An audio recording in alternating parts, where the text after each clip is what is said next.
రోజా పూలై పూయాలి, పులకించి కొమ్మల్లో ఆ కోయిల పాటలు పాడాలి.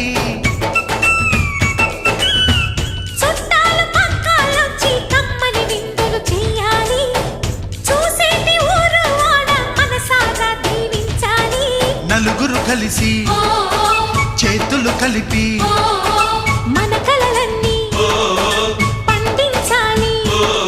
ఒక చోట